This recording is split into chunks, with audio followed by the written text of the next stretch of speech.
नमस्कार। देश और दुनिया की अहम खबरों के खास कार्यक्रम देश विदेश में आपका स्वागत है। मैं हूं सुधांशु सारस्वत। कार्यक्रम की शुरुआत करेंगे फ्रांस के राष्ट्रपति इमैनुअल मैक्रों के भारत दौरे की खबर से। फ्रांस के राष्ट्रपति पिछले दिनों भारत दौरे पर रहे।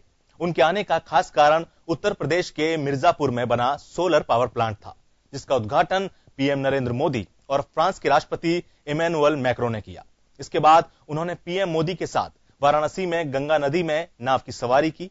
इस दौरान पीएम भी बेहतर मेजबान की तरह मैक्रों के साथ नजर आए और वे मैक्रों को काशी के अलग अलग घाटों के बारे में जानकारी देते नजर आए। मिर्जापुर सोलर पावर प्लांट वर्तमान में 75 मेगावाट बिजली उत्पादन कर रहा है, जो कि भविष्य में 100 मेगावाट होगी। इस दौरे में भारत और फ्रांस के बीच कई महत्वपूर्ण करार भी किए गए।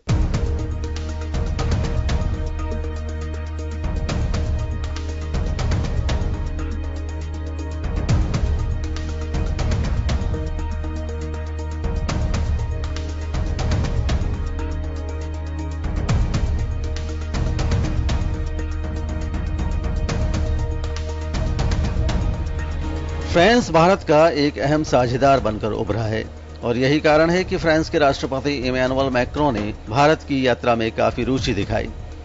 राष्ट्रपति मैक्रों और पीएम मोदी ने मिर्जापुर के दादर कला में 100 मेगावाट के सोलर पावर प्लांट का उद्घाटन किया, जिसकी लागत 650 करोड़ रुपए आई है। इससे आसपास के क्षेत्रों को काफी फायदा पहुंचेगा।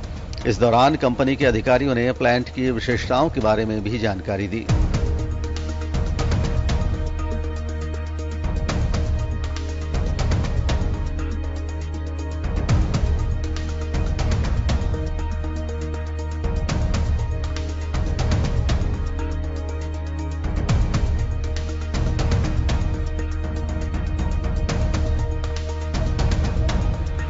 सोलर प्लांट के उद्घाटन के बाद पीएम मोदी और राष्ट्रपति इमैनुअल मैक्रों वापस वाराणसी लौट आए, जहां हस्तकला संकुल में उनका तबले की थाप पर शहनाई की मंगल ध्वनि से स्वागत हुआ। इससे पहले प्रधानमंत्री नरेंद्र मोदी के साथ उनके संसदीय क्षेत्र वाराणसी में भ्रमण के दौरान फ्रांस के राष्ट्रपति इमैनुअल मैक्रों ने नौका विहार का भी आनंद उठाया और पीएम मोदी ने 80 घाट का रुख किया। बोट पर सवार होकर गंगा नदी के विभिन्न गंगा घाटों से होते हुए दशाश्वमेध घाट पर पहुंचे।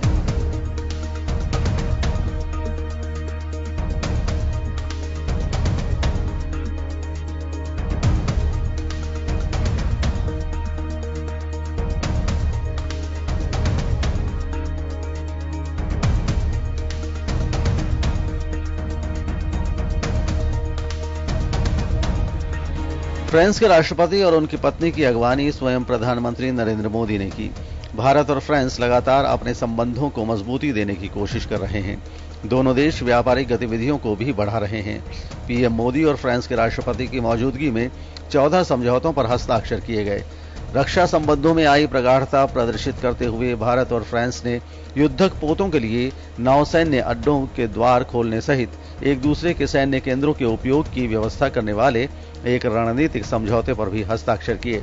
भारत और फ्रांस की कंपनियों और सरकारी उपक्रमों के बीच विमानन, नवीकरणीय ऊर्जा और अपशिष्ट प्रबंधन जैसे क्षेत्रों में 1 लाख करोड़ रुपए से ज्यादा मूल्य के समझौते हुए। ब्यूरो रिपोर्ट, जन टीवी न्यूज।